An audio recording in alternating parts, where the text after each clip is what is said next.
하나님은 지금도 남은 자를 통해 역사합니다. 하나님의 모든 관심이 어디에 있느냐? 남은 자들에게 있습니다. 복음에 반응하는 사람, 진리의 말씀에 반응하는 사람에게 하나님의 계획이 성취됩니다. 설교를 준비하다 보면 기도하는 가운데 떠오르는 사람들이 있습니다. 누가 떠오르는가 하면 완전히 불신앙 가운데 빠져 있다가 복음에 반응하고 회복된 증인들, 영적인 축으로 쓰임받는 증인들이 막 떠오릅니다. 가슴이 뜁니다. 주님은 지금도 역사합니다. 하나님은 누구에게 소망을 두시느냐? 비록 어렵고 위기 가운데 있고 환난 가운데 있고 지금 어두운 가운데서 고난받는다 할지라도 복음에 반응하는 사람, 진리의 말씀에 반응하는 사람, 사람을 바라보지 않고 하나님의 말씀을 붙잡는 사람, 이 사람을 통해 하나님 역사하기를 시작합니다. 회복이 일어납니다. 주님은 회복에 관심이 있습니다. 저는 제가 예수를 믿으면서 제가 회복이 됐잖아요. 완전히 소망 가운데 들어오게 됐습니다. 과거에는 살 소망이 없었습니다. 이 땅에 눈에 보이는 것은 소망이 아니기 때문에 소망이 없었습니다. 그리스도를 제가 믿게 됐습니다. 하나님의 말씀을 붙잡게 됐습니다. 지금은 뭘 누리고 있느냐? 영생의 축복을 누리고 있습니다. 저는 제가 예수의 피로 구속받은 걸 제가 알아요. 기도 응답 받고 있다는 사실을 제가 알고 있습니다. 하나님의 나라의 백성이라는 사실을 제가 알고 있습니다. 저는 천국의 축복을 누리고 있기 때문에 천국에 가서 주님과 함께 영원히 살 것을 확실히 믿습니다. 제가 믿는 사실을 증거했더니만 수많은 사람들이 복음에 반응하는 걸 제 눈으로 확인했습니다. 저희 가족 가운데도 여동생들이 뭐라는가 하면 울면서 찾아온 겁니다. 오빠가 예수를 믿고 소망 없는 우리에게 예수 그리스도를 전해줬는데 이렇게 마음이 기쁘고 영생의 소망을 얻는 거 너무 감사하다면서 제 앞에서 우는 겁니다. 얼마 전에는 그렇게 이야기하더라고요. 오빠라고 부르기에는 좀 그렇고 이제는 진정한 목사님이라고 하는 겁니다. 여러분 주변에 그런 사람들이 많습니다. 아무리 어려운 가운데 있다 할지라도, 내가 좌절과 절망 가운데 있다 할지라도 예수 그리스도께서는 우리를 그 안에서 건져내시고 그 복음을 아는 사람, 진리의 말씀을 깨닫는 사람을 통해서 주변에 있는 모든 사람을 살리도록 이끌어갑니다. 그래서 예수 그리스도께서는 어떤 분입니까? 길을 여시는 분입니다. 그러면 우리가 그 길을 따라서 쫙 가는 겁니다. 우리 마음에 뭐가 열립니까? 시온의 대로가 열립니다. 하나님이 응답하신다, 하나님이 살아 계신다, 이걸 우리가 체험하게 되는 겁니다. 여러분, 근데 회복이 일어나려면 죄에 대한 심판이 있어야 됩니다. 하나님 은혜 가운데는 뭐가 있습니까? 하나님의 사랑이 있고 하나님의 공의가 있는데 인간 안에는 이것이 공존하는 것이 어렵죠. 훌륭한 부모가 되기는 게 쉽지 않잖아요. 아이들이 어른이 된 집안 치고 어려움 안 당하는 집안이 있습니까? 여러분, 아이들이 부모를 이겨먹은 집안 치고 귀신이 역사 안 하는 집안이 있습니까? 한 집안도 본 적이 없습니다. 그러려면 뭐 해야 됩니까? 아이들이 어릴 때부터 부모에게 순종하도록 따끔하게 훈육하는 거, 그게 훌륭한 부모죠. 그게 쉽나요? 쉽지 않습니다. 하나님은 하나님의 사랑과 공의가 완벽하게 공존합니다. 그래서 죄를 지었을 때는 뭐가 있습니까? 대가를 치르게 만듭니다. 왜냐? 뼈저리게 고통을 당해보지 않으면 또 죄를 짓거든요. 그게 이스라엘의 역사입니다. 지금 예루살렘 멸망이 확정된 상황입니다. 그때 주님이 누구를 부르셨습니까? 바벨론의 포로로 끌려가 있는 그 텔아비브의 유대 공동체 가운데서 에스겔을 선지자로 부르신 겁니다. 예루살렘의 멸망이 확정되기 때문에 하나님의 유일한 희망은 어디 있습니까? 바벨론의 그발 강가의 텔아비브의 포로 공동체, 여기에 하나님의 모든 관심이 다 있는 겁니다. 지금 세상에 잘 나가는 교인들에게 하나님이 희망을 주는 게 아닙니다. 지금 어렵다 할지라도, 내가 절망 가운데, 내가 진흙탕에 빠져 있다 할지라도, 내가 예수 그리스도의 이 피의 복음을 붙잡고 일어나는 사람, 그 사람을 통해서 진정한 회복이 일어납니다. 그때 물질, 권력, 뭐 이런 거, 세상적인 명성 다 따라오는 거예요. 근데 그 이전에 뭐가 있어야 됩니까? 하나님의 심판이 있어야 되는 겁니다. 지금 텔아비브에 포로되어 있는데, 그 에스겔 선지자 앞에 누가 지금 찾아왔는가 하면 텔아비브의 유대 장로들이 찾아온 겁니다. 공동체 사회잖아요. 개인주의가 아닙니다. 이스라엘은 공동체 차에서 장로들이 찾아왔다는 것은 그 대표들이 찾아온 겁니다. 그들 앞에 지금 에스겔이 해답을 제시해야 되는데, 하나님이 뭘 통해 해답을 제시하게 만듭니까? 환상을 보게 만드는 겁니다. 이 말씀을 그냥 전달해서는 이게 안 먹히니까. 왜냐하면 그 에스겔 앞에 있는 텔아비브의 유대 장로들도 우상 숭배자들이라는 것이 성경에 나와 있습니다. 말로는 안 먹히니까 하나님이 지금 에스겔 그 집에, 에스겔 눈앞에 유대 장로들이 쫙 앉아 있는데, 에스겔을 환상 가운데 지금 끌고 가는 장면이 오늘 설교의 본문이 되겠습니다. 첫 번째입니다. 에스겔은 하나님의 손에 이끌려 예루살렘으로 초자연적인 공간 이동을 하게 됩니다. 왜냐? 에스겔이 보고 전해주는 겁니다. 여러분, 저와 여러분이 복음을 전하는데 내가 만나지 않은 예수를 어떻게 전합니까? 내가 경험하지 않은 예수를 어떻게 전합니까?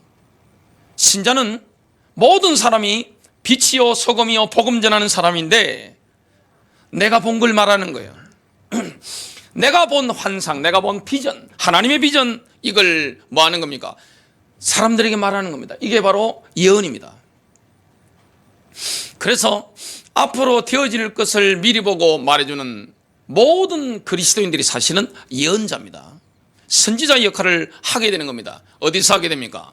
나의 텔아비브에서 내가 속한 지역, 나와 관계된 사람들에게 하나님이 나를 메신저로, 나를 선지자로, 예언자로 이렇게 부르신 겁니다. 그래서 주님은 뭐 하시는 겁니까? 보여주시는 거예요. 분명한 비전을 보여주시는 거예요. 에스겔이 텔아비브에서 유대 장로들이 쫙 있잖아요. 답을 얻으려고 있는데, 그때 누가 나타나시는 겁니까? 우주의 왕 되신 여호와 하나님께서 에스겔의 머리채를 확 집어 끄는 겁니다. 이렇게 딱 끌어서 하늘과 땅 사이로 확 이끌어 가는데, 순간적으로 800km를 이렇게 공간 이동을 딱 하는 겁니다. 성경에 공간 이동하는 장면은 많이 나옵니다. 그렇게 이동해 한 겁니다. 그래서 지금 해답을 줘야 되기 때문에 예루살렘의 멸망이 지금 확정되어 있는 겁니다. 심판 없이 회복이 있나요? 여러분, 십자가 없이 부활이 있어요? 고난 없이 영광이 있나요? 이 땅에 정치하는 분들도요, 죽음의 고통 겪어보지 않은 사람이 어떻게 정치를 합니까? 내가 죽다가 살아나와야 밑에 있는 사람들 밑바닥 마음을 이해하고 정치를 할 수 있는 거지. 내가 늘 위에만 있는데 그 사람이 어떻게 정치를 합니까? 심판이 필요한 겁니다. 그래야 회복이 있는 겁니다. 물론 우리가 당해야 될 심판을, 그 죄에 대한 대가를 신약시대는 예수 그리스도께서 십자가에서 다 담당하신 줄로 믿으시길 바랍니다. 우리에게 아브라함의 복을 주님이 허락하신 거예요. 얼마나 큰 은혜인지 모릅니다. 이렇게 주님께서 공간 이동을 딱 시켜가지고 보여주시는 겁니다. 유대 장로들이 지금 텔아비브에 앉아 있을 때 그 앞에 지금 에스겔 선지자가 있는데 뭐만 빠져나간 거죠? 몸은 그대로 있는 겁니다. 에스겔의 혼만 800km를 공간 이동을 한 겁니다. 순간 이동을 한 겁니다. 그때 가서 보는데, 가장 먼저 에스겔 선지자가 예루살렘 현장에서 본 것이 뭡니까? 질투의 우상이었습니다. 가보니까 가장 중요한 현장에 마귀가 떡하니 버티고 경배를 받고 있는 거예요. 질투의 우상을 신학자들은 아세라상이다, 아니면 하늘 여신이다, 그렇게 추론을 합니다. 에스겔 8장 3절입니다. 그가 손 같은 것을 펴서 내 머리털 한 모숨을 잡으며, 킹제임스 버전입니다, 주의 영이 나를 들어 천지 사이로 올리시고 하나님의 환상 가운데 나를 이끌어 예루살렘으로 가서 안뜰로 들어가는 북향한 문에 이르시니 거기에는 질투의 우상, 곧 질투를 일어나게 하는 우상의 자리가 있는 곳이라. 여기에 보니까 지금 예루살렘 성전 안뜰에 북쪽을 향해 바라보는 북문에 마귀가 있는 것을 딱 보게 되는 거죠.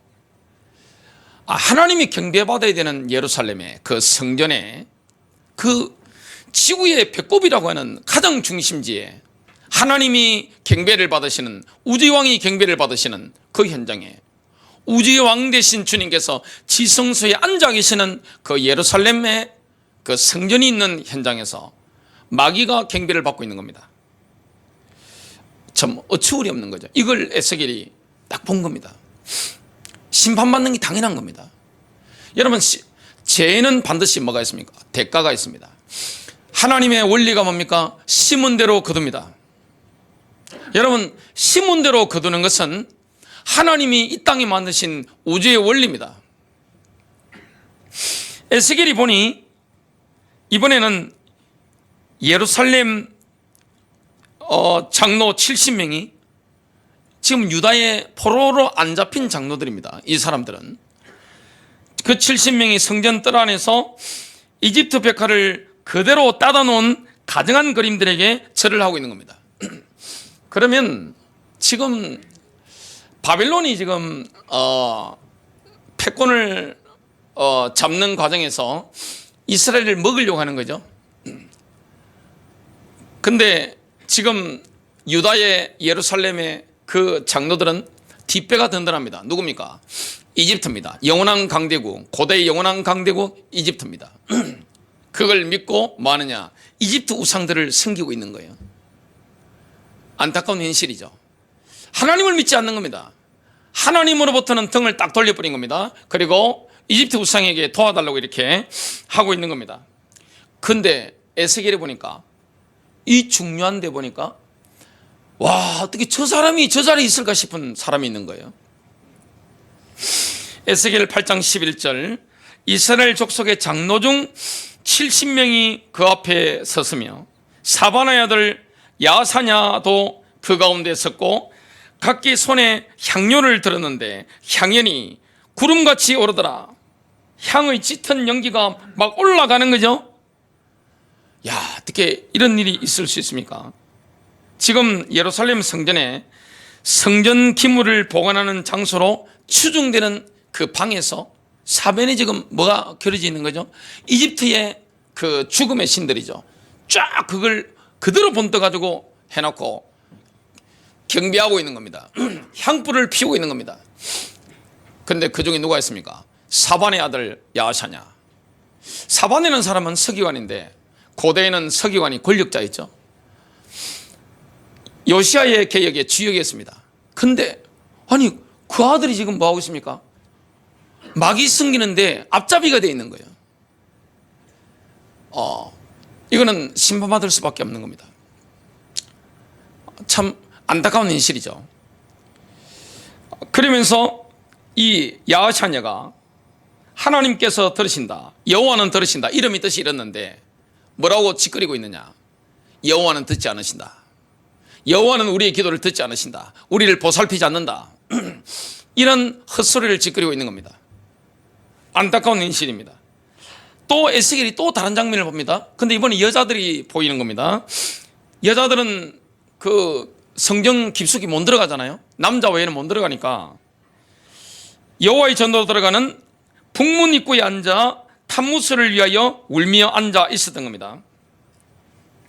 에스겔 8장 14절, 그가 또 나를 데리고 여호와의 전으로 들어가는 북문에 이르시기로 보니 거기에 여인들이 앉아 담무스를 위하여 애곡하더라. 담무스는 지금 바벨로니아 신입니다. 지금 장로들은 이집트 신을 경배하고 있고 여인들은 누구를 불러내고 있는 겁니까? 바빌로니아 신을 지금 경배하고 있는 겁니다. 죽은 탐무스가 다시 살아나기를 울면서 지금 기도하고 있는 겁니다. 왜 그렇습니까? 예루살렘 좀 잘 되도록 잘 봐주세요. 이렇게 하고 있는 겁니다. 우리가 좀 농사도 잘 되고 뭐 국가 안전도 이렇게 이 나라를 지켜주시고 뭐 이렇게 하는 겁니다. 하나님을 버린 거죠. 에스겔이 또 어떤 장면을 봅니까? 참 기가 막히는 장면을 또 보게 됩니다. 제사장들을 대표하는 25명이 있는 겁니다. 25명. 주의 집의 안뜰에서 성전을 등지고 버젓이 드러내놓고 태양에게 경배하고 있습니다. 여호와를 경배해야 되는 제사장들이 쉽게 말하면 목사인데 그냥 일반 목사가 아니라 장로교로 친다면 총회장급들입니다. 이 상층부에 이 사람들이 전부 다 뭐 하느냐? 하나님을 등진 거예요. 지성소가 어느 방향으로 있는가 하면 서쪽에 있습니다. 이 성전은 동과 서로 되어 있는데 지성소가 서쪽 방향이고 태양이 떠오르는 이 동쪽 방향이 들어오는 문입니다. 그러면 동쪽 방향으로 이렇게 보고 태양신을 경배했다는 것은 뭐 하는 겁니까? 지성소, 하나님을 향해서 엉덩이를 보인 겁니다. 여러분, 옛날에 그 황제나 왕 앞에서 물러날 때 엉덩이 보이고 막 이렇게 보신 적 없으죠? 이렇게 물러나죠? 그게 정상인데, 엉덩이를 보이고 이렇게 태양신을 숭배하는 겁니다. 하나님을 버린 거죠. 에스겔 8장 16절 그가 또 나를 데리고 여호와의 성전 안뜰에 들어가시니라. 보라, 여호와의 성전 문 곧 현관과 제단 사이에서 약 25명이 여호와의 성전을 등지고 낯을 동쪽으로 향하여 동쪽 태양에게 예배하더라. 심판받는 게 당연합니다. 이걸 지금 에스겔이 800km를 공간 이동해 와서 지금 에스겔 혼만 있는 겁니다. 몸은 어디 있죠? 바빌론의 크발강과 테라비브에 에스겔의 집에 그 테라비브의 장로들 앞에 지금 몸은 있는 겁니다. 이걸 보고 있는 겁니다. 두 번째입니다. 에스겔은 하나님의 영광이 예루살렘 성전의 지성소에서부터 떠나는 장면을 하나님의 심판의 하이라이트로 제시했습니다. 여러분, 하나님의 심판의 하이라이트가 뭡니까? 하나님의 임재가 떠나가는 겁니다. 지성소가 원래 하나님이 계시는 보좌잖아요. 우주의 왕이 예루살렘의 성전의 지성소에 앉아 계신데, 언약궤 위에 그룹들 사이에 앉아 계신데, 거기서 하나님의 임재를 상징하는 하나님의 영광의 전차가 떠나가는 걸 지금 에스겔이 보는 겁니다. 하나님의 영광이 떠나는 현장에는 뭐가 있습니까? 심판이 있는 겁니다. 여러분, 십자가 없이 부활 없어요. 심판 없이 어떻게 회복이 있습니까? 에스겔은 6 천사가 우상 숭배자들을 멸하기 위해 북방에서 오는 것을 봤습니다. 하나님은 직접 일하시지 않고 천사들을 보내서 일을 하시죠. 심판이 있어야 회복이 있는 겁니다. 하나님은 심판의 목적을 두시지 않습니다. 회복을 바라보시고 심판하시는 거죠. 가는 벼옷을 입은 천사는 은혜를 상징하죠. 그래서 지금 7 천사가 에스겔의 시야에 딱 들어온 겁니다. 에스겔 9장 2절입니다. 내가 보니 6 사람이 북향한 윗문 길로부터 오는데, 심판하러 오는 거죠. 각 사람의 손에 죽이는 무기를 잡았고, 그 중에 한 사람은 가는 벼옷을 입고 허리에 석유관에 먹그릇을 찼더라. 허리에 뭘 찬 거죠? 잉크통을 찬 거죠. 예루살렘에 있는 유대 백성들은 선지자들이 그렇게 와서 회개하라고 했는데 듣지 않습니다. 완전히 외면한 거예요. 여러분, 하나님의 말씀이 끊어지고 하나님의 임재가 떠나가면 뭐가 있습니까? 그 자리는 심판이 있습니다. 하나님이 지금 회복을 바라보고 심판을 보여주시는 거예요. 왜 보여주십니까? 이걸 보고 가서 유대 장로들에게 말해라. 테라비브의 유대인들에게 말해주라. 그래야 누가 깨닫습니까? 그 심판을 보고 테라빕에 있는 남은 자들이 깨닫고 누구에게로 돌이킵니까? 그 마음을 하나님께로 돌이키는 겁니다. 하나님은 우리가 교회 열심히 나오는 것보다 더 중요하게 보시는 겁니까? 여러분들이 헌금 많이 하는 것보다 훨씬 중요하게 보시는 겁니까? 이 주님과의 관계입니다. 하나님과의 관계입니다. 예수 그리스도의 피의 능력으로 용서받고 주님과의 하나님과의 관계가 회복되는 것, 이것이 하나님의 소원이에요. 그들이 들어와서 놋제단 곁에 서더라. 왜 놋제단 곁에 섭니까? 심판하려고 서고 있는 거죠. 하나님께서 심판을 담당하는 여섯 천사에게 뭐라고 합니까? 나오라 그러니까 여섯 천사가 놋제단 곁에 선 장면이 나옵니다. 지금 에스겔이 보고 깜짝 놀란 게 있습니다. 영광의 구름이 예루살렘의 우상 숭배를 설포하면서 성전의 지성소에서 떠나가는 걸 눈에 본 겁니다. 깜짝 놀란 겁니다. 하나님의 임재가 떠나면 끝입니다. 사람도 마찬가지예요. 도시도 마찬가지입니다. 사람도 아무리 잘생긴 사람도요, 은혜 받지 못하고 죄를 자꾸 지으면 어떻게 됩니까? 취해집니다. 마귀를 닮아갑니다. 저희 집에 가면 거실이 전부 책으로 도배가 되어 있죠. 많이 버리는데도 그래요. 제 아내가 책 갖다 버려, 책 갖다 버리세요, 엿 바꿔 보세요 하면 엿 많이 바꿔 먹었는데 그래도 책이 엄청나게 사방이 좀 책인데 근데 그 책이 보면 사진이나 아니면 초성화가 이렇게 책이 있잖아요. 제일 사탄을 많이 닮은 게 누구겠습니까? 제가 보니까 JP 모건, 금융제국을 만들었던 JP 모건. 야, 얼굴이 보니까 눈하고 얼굴이 사탄을 가장 많이 닮았어요. 그리고 황제들, 왕들 있죠, 전쟁 영웅들, 사탄을 가장 많이 닮았습니다.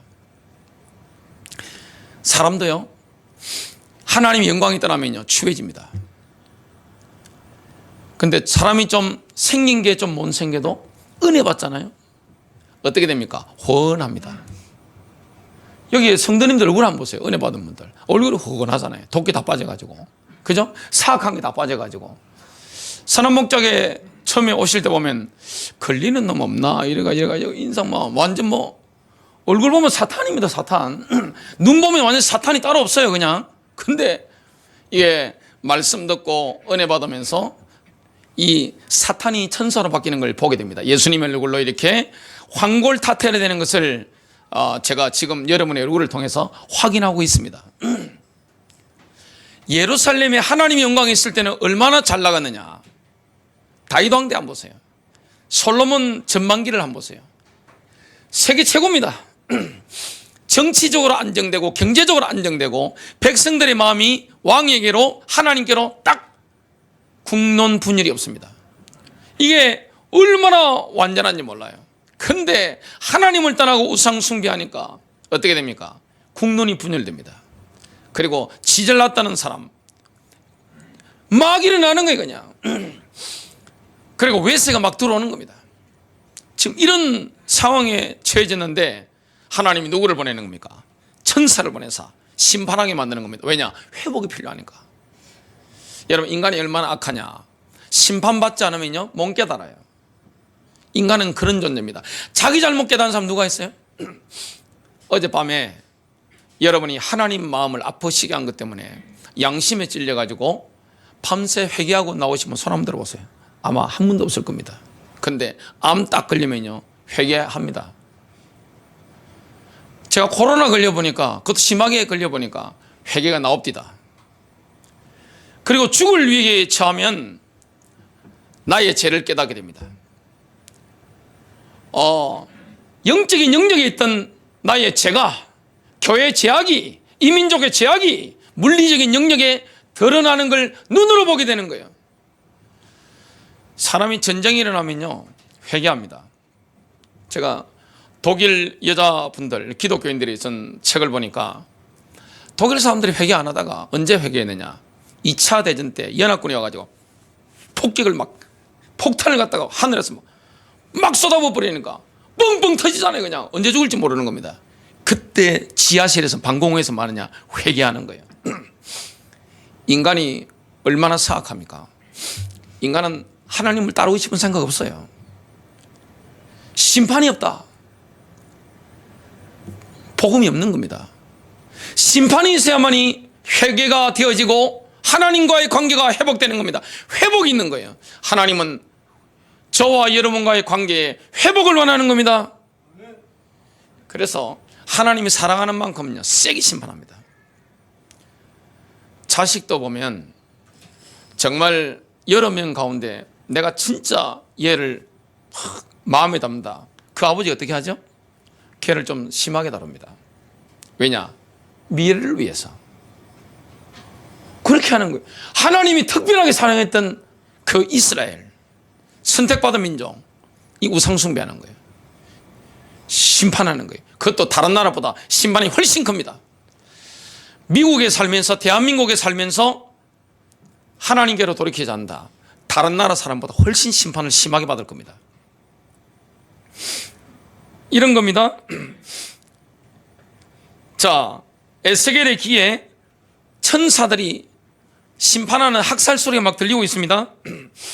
그때 하나님께서는 가는 베옷을 입은 천사에게 불을 공급하라 이런 명령을 하십니다. 지금 에스겔 10장 2절입니다. 하나님이 가는 베옷을 입은 사람에게 말씀하여 이르시되 너는 그룹 밑에 있는 바퀴 사이로 들어가 그 속에서 숯불을 두 손에 가득히 움켜가지고 성읍 위에 흩으라 하시매 그가 내 목전에서 들어가더라. 지금 성전 문지방에 머물던 하나님의 영광이 성전 남쪽에 대기하고 있던 그룹을 타고 또다시 어디로 가는가 하면 성전 동문으로 가게 됩니다. 그러면 이제 떠나는 거예요. 하나님 영광 예루살렘 떠나면 어떻게 되느냐? 예루살렘은 완전 멸망당하는 겁니다.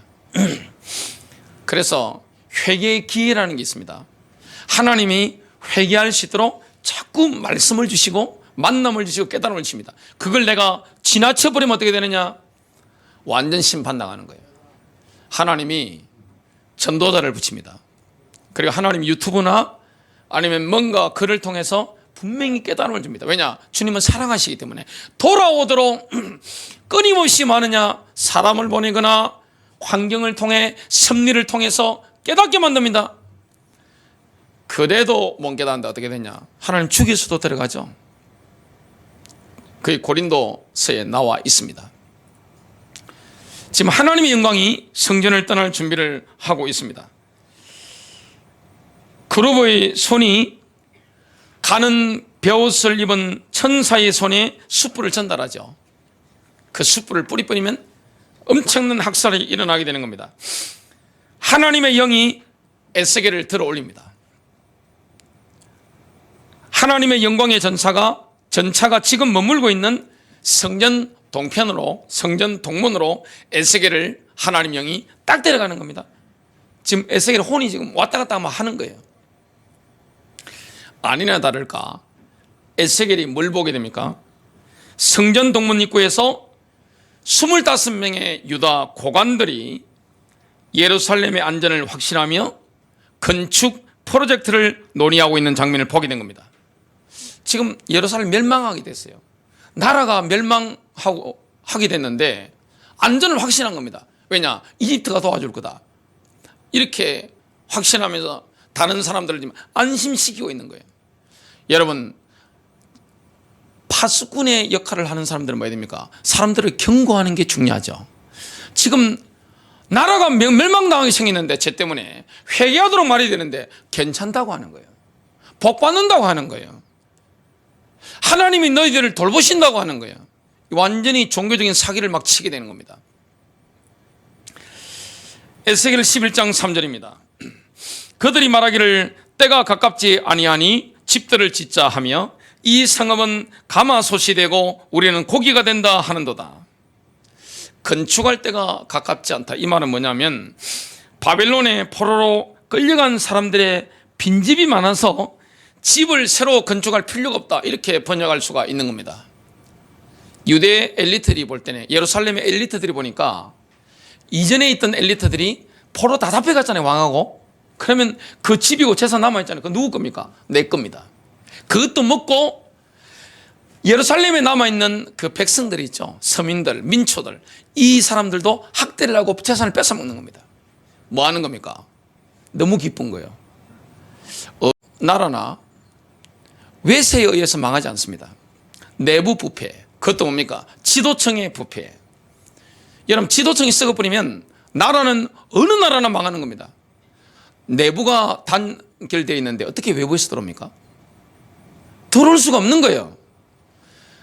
그래서 지금 에스겔이 보니까 너무너무 지금 기가 막히는 장면을 보게 되는 겁니다. 그 옛날에는 고기가 있으면 질 좋은 부위는 뭐합니까? 가마 위에서 요리를 합니다. 주로 삶았죠. 질 나쁜 부위하고 내장 같은 거는 뚜껑 없는 팬에 튀기해서 먹거나, 대부분 뭐 하느냐, 안 좋은 거는 갖다 내버리는 겁니다. 자기들 보고 질 좋은 부위라고 생각한 겁니다. 그래서 자기들 재산도 지키고 다른 사람들 재산도 자기가 다 먹으려고 하는 겁니다. 도둑놈 심보죠.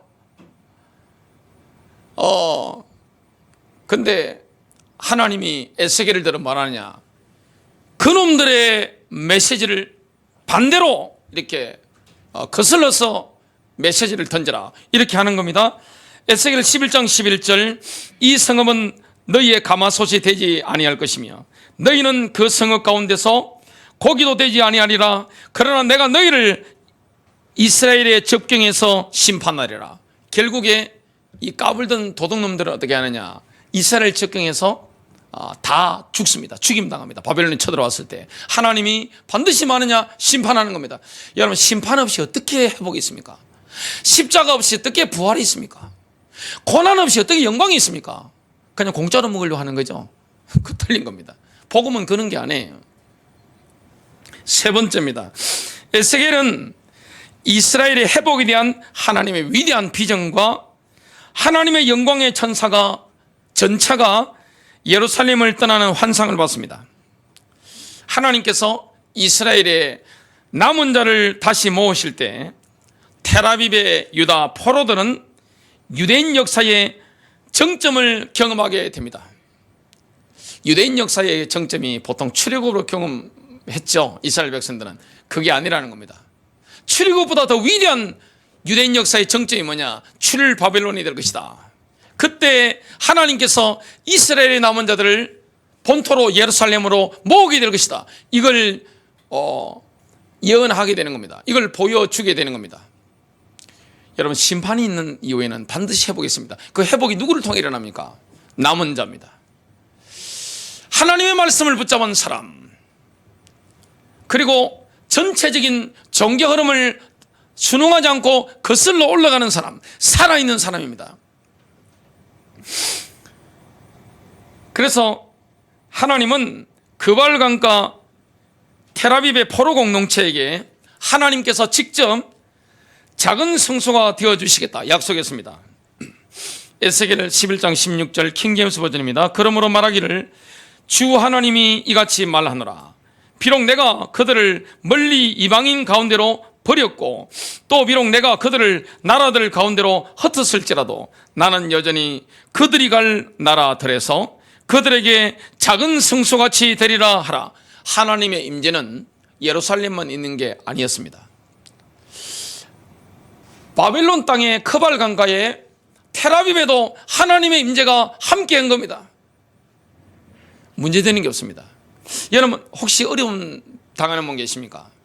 지금 절망 가운데 있는 분 계십니까? 예수 믿으면 회복될까요? 회복됩니다. 여러분, 예수 그리스도는 길을 여시는 자입니다. 우리는 그 길을 따라가면 되는 거예요. 주는 나를 기르시는 목자여, 나는 주님의 귀한 어린 양. 우리는 주님의 어린 양이잖아요. 목자가 이끄는 대로 따라가면 어떻게 되느냐? 실만한 물가로, 푸른 초장으로 얼마나 배불리 먹고 절대적인 안전을 누리겠습니까? 그 응답이 우리에게 예비되어 있는 거예요. 복음만 붙잡으면 됩니다. 말씀만 붙잡으면 승리하는 거예요. 자꾸 사람 의지하면 잔머리 있으면 실패하게 되는 거예요. 오늘 왜 다시 모으십니까? 그 이유를 밝히고 있습니다. 이스라엘의 모든 그 땅에 불결한 것들을 제거하시기 위해서. 에스겔 11장 17절 18절입니다. 그러므로 말하기를 주 하나님이 같이 말하노라. 내가 그 백성으로부터 너희를 모을 것이요 너희가 흩어진 나라들에서 너희를 불러 모아서 내가 너희에게 이스라엘의 땅을 주리라 하라. 그리하면 그들이 거리로 갈 것이요 그들은 모든 혐오스러운 것들과 모든 가증한 것들을 거기서부터 제하여 버릴 것이라. 하나님께서는 이스라엘의 남은 자에게 주를 아는 마음을 주시게 될 겁니다. 그러면 이스라엘의 렘넌트들은 완전한 마음으로 하나님께로 돌이키게 되는 겁니다. 그 마음이 하나님께로 돌이키게 되는 거예요. 회개하는 거죠. 자, 에스겔 11장 19절 20절입니다. 내가 그들에게 한 마음을 줄 것이요 또 내가 너희 안에 새 영을 넣으리라. 또 내가 너희의 그들의 육체에서 돌 같은 마음을 지하고 살 같은 마음을 주어서 그들로 내 규례들로 행하며 내 율례들을 지켜 행하게 하리라. 그리하여 그들이 나의 백성이 되고 나는 그들의 하나님이 되리라. 이건 미래의 일입니다. 그런데 지금은 에스겔에 보니까 뭐가 따라가고 있습니까? 하나님의 영광이 감람산에 머무는 겁니다.